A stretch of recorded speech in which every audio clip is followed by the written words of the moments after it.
The law is an interesting thing. Today we know of many laws. Law of gravity, law and order, Jude law, coleslaw. But what about God's law? Exodus 19 opens with God making a covenant with the people of Israel. And this covenant stretches from Exodus 19 to Exodus 40. And there's a lot to cover in God's law. But the question I have today is, why is God's law important? I'm Zach Schaefer, and this is Fill in the Blanks. The people of Israel have just been saved from Egypt by God and His power and are now in the wilderness near Mount Sinai. God intends to make a covenant with the people of Israel. A covenant is a promise that both sides must meet. It's a binding agreement between two parties. Part of this binding agreement is that Israel will follow God's law. Now back to my earlier question.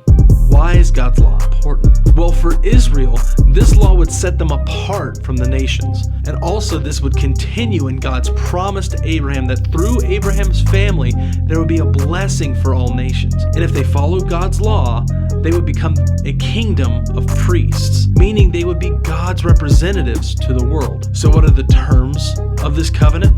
Well, there's the 10 commandments. No other gods before Yahweh. No idols. No taking of the Lord's name in vain. Remember the Sabbath. Honor your father and mother. No murder. No adultery. No stealing. No lying. And also, no coveting. So God also provides 52 more laws for His people after this that have to do with the worship of God. God wants to be among His people, and so God provides instructions for the tabernacle, so God's presence can once again be with His people, just as He promised Abraham. Seems pretty simple, right? Well, not for Israel and not for us either. We're going to find out this week about how horribly wrong this goes for Israel. To no fault of God, of course, and we can reflect on how we are also, like Israel, constantly rebelling against a God that has been so merciful and loving to us.